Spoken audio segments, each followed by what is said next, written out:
मैं आपका स्वागत सप्ताह 2 के दिन 5 में करता हूं, जहां पर हम अपने विश्वास को उनके साथ बांटने के लिए सीख रहे हैं जिनसे हम प्रेम करते हैं। आज के दिन में हम सीखने जा रहे हैं कि आपकी गवाही कितनी महत्वपूर्ण है। और एक बात जो हम इस क्रिसमस सीजन में कर सकते हैं कि हम बांटें कि मसीह ने हमारे लिए क्या किया है। आपकी गवाही महत्वपूर्ण है, चाहे यह कितनी बढ़िया हो, चाहे यह कितनी अच्छी हो, चाहे यह कितनी छोटी सी हो। यह विशेष है और परमेश्वर इसे इस्तेमाल करेगा कि दूसरों को छू ले। आए हम सीधे ट्रेनिंग में चलते हैं, जहां हम सीखेंगे कि कैसे हम इसे बांट सकते हैं। हम इस सप्ताह गवाही के विषय में बात कर रहे थे कि कैसे आप अपनी गवाही को बांट सकते हैं, और आपकी गवाही में एक अद्भुत शक्ति है जो कि जीवनों को तब्दील कर सकती है। कई लोग कहते हैं कि मेरी कहानी उतनी उत्तेजना भरी नहीं है, परंतु प्रत्येक कहानी जो यीशु में है वह उत्तेजना भरी है। आपके यदि पाप क्षमा हो गए हैं तो आपके पास एक कहानी है। मैं आपको एक घटना बताता हूँ।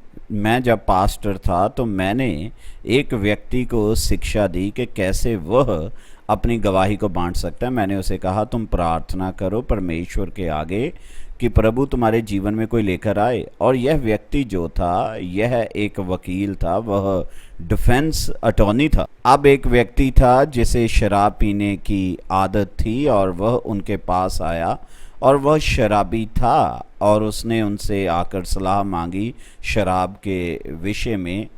तो मेरे मित्र ने उससे कहा, आपको मैं एक बात बताना चाहता हूँ, आपको मेरी सुनने की आवश्यकता नहीं है। उसने कहा, सबसे पहले मैं आपसे पूछना चाहता हूँ, क्या आपने अपनी इस शराब की समस्या के लिए कोई सहायता मांगी है? उसने कहा, नहीं, मैं अस्पतालों में गया हूँ, कोई मेरी सहायता नहीं कर पाया है। तो उसने उसे अपनी गवाही सुनानी शुरू की, जैसे मैंने आपको शिक्षा दी थी। मसीह में आने से पहले उसका जीवन, वह कैसे मसीह में कौन सी घटनाएं उसे लेकर आई और मसीह में कैसे वह आया, और उसके पश्चात उसका जीवन। उसने अपनी साधारण कहानी उसे सुनाई। यह कोई बहुत फैंसी कहानी नहीं थी, परंतु उसने बताया कैसे उसने परमेश्वर के प्रेम का अनुभव अपने जीवन में किया। और वह व्यक्ति रोने लग गया। वह कहता, मुझे इसी की ज़रूरत है, मैं यही तो अपने जीवन में ढूंढ रहा था, यही मुझे चाहिए।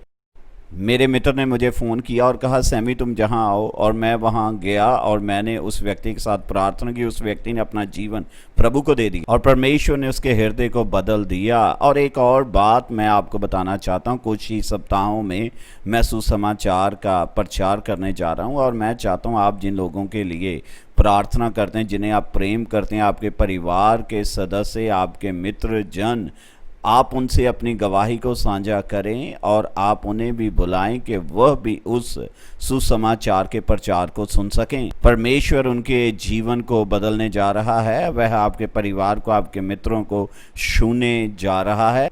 मैं आशा करता हूं कि आप उन 5 लोगों के लिए प्रार्थना कर रहे हैं जिनकी सूची आपने बनाई है, आपके परिवार के लोग, आपके मित्र जन, और आप उनके साथ प्रभु का प्रेम बांट सकते हैं। आप व्यक्तिगत रीति से उनके साथ बैठकर उन्हें बताएं कि परमेश्वर ने आपके जीवन में क्या किया है।